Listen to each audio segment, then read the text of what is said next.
नफरत की दुनिया को छोड़ के प्यार। साल 1971 में आई फिल्म हाथी मेरे साथी का यह गाना अपने शब्दों और बोल की वजह से खासा चर्चित रहा।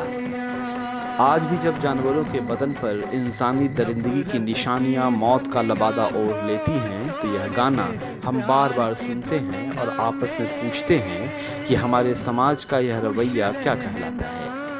आखिर में इस कारनामे को, इस कारगुजारी को और इस वीरता को, इस जुर्रत को हम क्या कहेंगे? सभ्यता का चेहरा, मानवता का उत्सव या हमारे महानुभाव कहलाने की गवाही?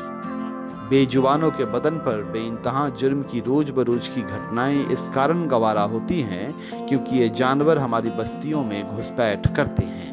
और रात में भी गांव में घुसा था, तो वहाँ हमारी टीम गई थी और गांव को सचेत किया था। और सभ्य समाज में घुसपैठियों को सजा देने का दस्तूर है, लिहाजा हत्या और मौत के तमाम दृश्य जायज ठहराए जाते हैं। अभी हाल में केरल की एक गर्भवती हथनी की हत्या पर जिस कदर समाज रोया, मानवता रोई और तो और राजनीति से लेकर सरकार रो पड़ी, तो सवाल यह है कि हर साल देश के अलग अलग इलाकों में सैकड़ों हाथियों को ही मौत, अनरोई मौत क्यों होती है?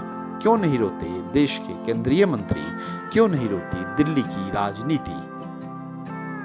इधर हाल के वर्षों में इंसान और जंगली जीवों के बीच टकराहट की घटनाओं में तेजी आई है, क्योंकि जंगलों में इंसानी चहलकदमी बढ़ती जा रही है और विकास के निवाले में हजारों हेक्टेयर जंगल हर साल खत्म होते जा रहे हैं।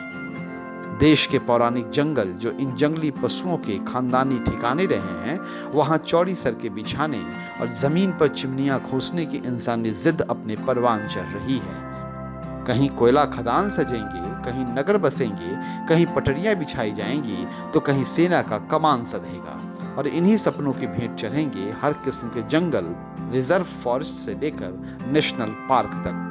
विकास से उपजी बर्बादी की एवज में रिवेंज ट्रेजेडी यानी बदले की त्रासदी के महानायक बन चुके हैं हमारे देश के गजराज।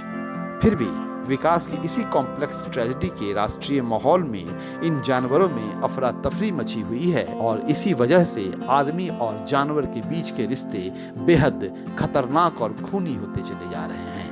तभी तो छत्तीसगढ़ में 5 साल के अंतराल में 7 दर्जन से कहीं ज्यादा हाथी मारे गए, जबकि 300 से कहीं ज्यादा लोग हाथियों के हमले में मारे जा चुके हैं। सवाल है कि क्या हाथियों का झुंड यदि असम के चाय बागानों में अतिक्रमण कर बर्बादी का तांडव मचाए या छत्तीसगढ़ में किसानों के खेतों में तबाही का मंजर मचा दे, तो इसके एवज में उनकी हत्या किया जाना कहाँ की इंसानियत है और किस सभ्य समाज का व्यवहार है? ये तमाम हाथी स्वाभाविक मौत के शिकार नहीं हुए, बल्कि इनकी हत्या हुई है और इनकी हत्या की कहानी का प्लॉट एक ही तरह का है कि इन हाथियों की आवाजाही रोकने के लिए ग्रामीणों ने खेतों में बिजली के नंगे तार बिछाकर इनकी हत्या की है। इतना ही नहीं, हाथियों की हत्या के सबूत मिटाने में माहिर यहाँ के लोग लाशों के अवशेष मिटाने से पहले हाथियों के दांत बेच देते हैं। हाल के वर्षों में हाथियों पर बढ़ती बेहिसाब इंसानी बर्बरता थमने का नाम नहीं ले रही है। छत्तीसगढ़ या अन्य राज्यों के हाथियों की हत्या के कारोबारियों पर सरकार जब भी रोक लगाए और ग्रामीणों पर शिकंजा जब भी कसने का मन बनाए, लेकिन इन मरते हाथियों पर इंद्रप्रस्थ की राजनीति कब रोने का स्वांग रचेगी, यह सवाल इंद्रप्रस्थ से लेकर हस्तिनापुर के सभासदों से है, मंत्री, वजीर और फकीर सभी से है। छत्तीसगढ़ के रायपुर से अजय शर्मा और दिल्ली से अमरिंदर किशोर, डेवलपमेंट फाइल्स के लिए।